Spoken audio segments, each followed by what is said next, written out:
Tinozviziva kuti zvikananda zvakatuma vasikana vakanaka vane mavhesi akachena kuti vatenge kombiredzi nekamabhunu but vakazviramba. Zvikananda zvinoziva kuti munhu woga woga unoda vakadzi but kombiredzi nekamabhunu vakaramba vakadzi vavo vane mavhesi akachena ivavo. Nguva yatava haisisiri nguva yekuti nakigwa nevakadzi. Ndinofunga kuhondo chaiko chaiko ukaendako kuhondo mukatarisa hondo dzimwe dzakaitika kune dzimwe nyika. Hazvina basa nekuti kuna mukadzi yakanaka akachena akadii ane mari. Kana ngokusvikira che ndotokuuraya handinenewe che ukanipa mari yako inini ndiri musoja ndotokuuraya. Vakazama kuda kutenga kombiredzi nekamabhunu nemari.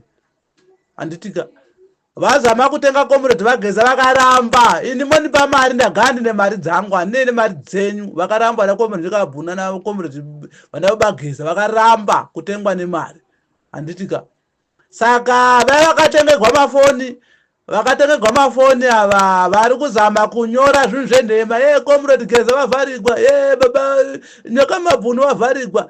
Tinoziva kana mapurisa chaivo vakazama kumbotonyorera chitsamba kuti tiri kutsvaga kombiredzi nekamabhunu vakadai but kombiredzi nekamabhunu vakaramba vakabata pavakabata ipapo. Handitika vakaona kuti munhu tamukonewa kumutenga nemari, tamukonewa kumutenga nekeshi rikati toita zvokundomunyorera tsamba kuti iwe nemhosva dzako dzakadai tiri kutsvaga but hazvimboshanda. Kenani ndiye atiri kupinda, Kenani ndiye atiri kuzotopinda. Vhiki inouya iyeyi nyaya dzacho dziri kutogagwa paground.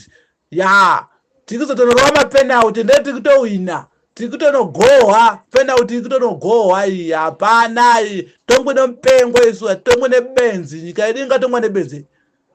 Kune nyika ipi yakatongwa nebenzi? Hanzi taya kuzogadza munangagwa semukuru sadhaki apa vachiziva kuti mupengo. Vana Ramaphosa musadaro so.